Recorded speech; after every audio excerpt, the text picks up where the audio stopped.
Okay, we're going to do a quick video on HTML entities. It really is a simple topic that we'll cover. And in fact, we have already actually worked with HTML entities. If you remember the first week, lesson 1 on our basic page, we had to incorporate a copyright symbol as well as a couple of stars.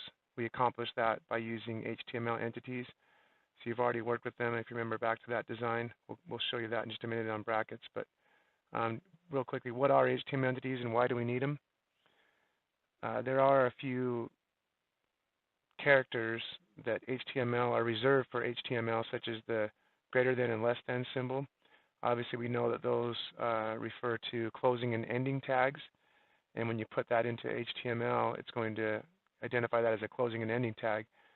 So rather than putting the greater than and less than symbol, so we do need some type of an entity incorporated into our HTML in order for it to be visible on the web page when it renders.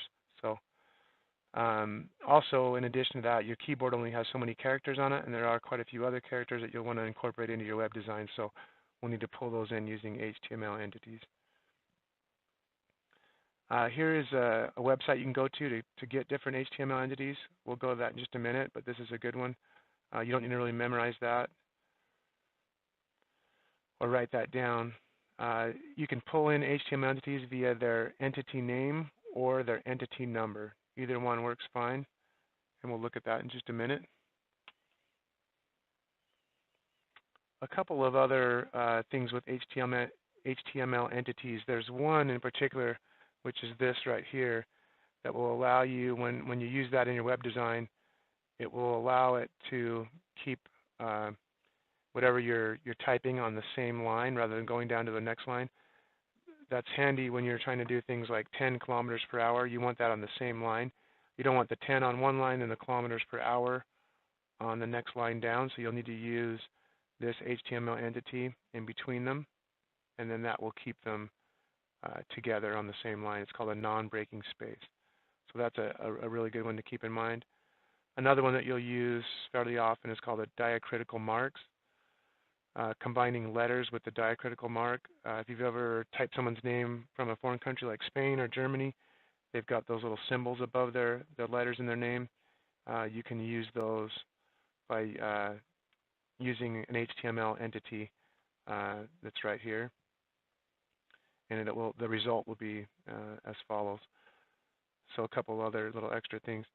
So let's go ahead and end this and pull up our brackets. Or actually, let's go to Google. And again, you don't need to memorize or write down the website. If you just go to Google or any web search and type in HTML entity, it will pull up a couple of websites you can use. Character entity reference chart, complete list of HTML entities. Either one of those is good. Let's go to this one here. Let's say we wanted to pull in a $sign. Here's the name, here's the number. You will need the semicolon, by the way.